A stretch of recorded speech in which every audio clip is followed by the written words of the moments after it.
Kaya nga luwa naman pong balita, meteya po ing metong lalaki, kaya rin ng pelakulan ning metong pang lalaki kabang sasambala po. Kiniking barangay o kining po king Apalit, Pampanga. Ayon po yung report.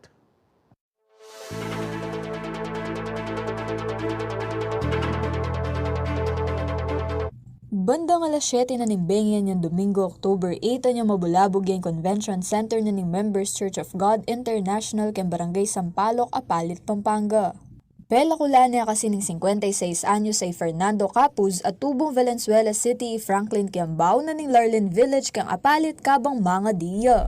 So during the investigation po at ng ating mga investigador kasalukuyan pong nagdadasal sila yung mga miyembro po nitong MGCI at yun nga po nagulat sila na biglang yung isang miyembro nila doon na pinalakol po nung isang nandun din po sa loob ng simbahan.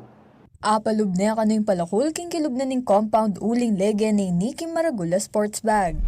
Ano po ito isolated talagang para lang po sa mga miyembro yung na yun So may security guard din po doon. May security guard na kung saan nalusutan po sila nitong suspect natin na yung kanya pong palakol o yung axe ay nakalagay po doon sa pang badminton na bag. So doon po nakalagay at pagpasok nga po doon during nasa oras ng pagdadasal. Nakapikit po yung mga tao tapos yun nga nagdadasal sila at yung pong unfortunate incident na yan ay nangyari.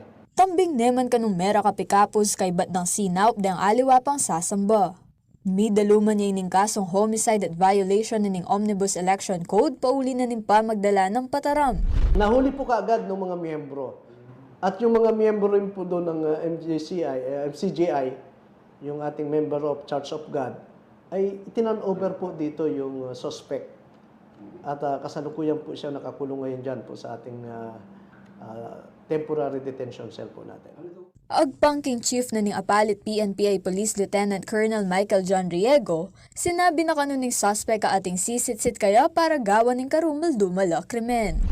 Yun nga ang pinagtataka namin at ang palaging sinasabi niya po na nagawa raw po niya yung ganong krimen dahil may parang bumubulong-bulong daw po sa kanya. Na parang na patayin mo yan. Parang ganun po. So, kinausap ko nga po yung isang mga sa management doon, yung isang lawyer nila doon, at nagkausap po kami. Samantala, ikuware pa kanong pili yung biktima Kiambao ken Pampanga Premier Hospital dapat mi deklaraya ining dead on arrival. Yung po yung biktima po natin, siya, parang ulila na, walang kamag-anak na So yung church po mismo, yung MCGI, sila po ang nag-custody nung bangkay po at sila na rin daw po magpapalibing doon.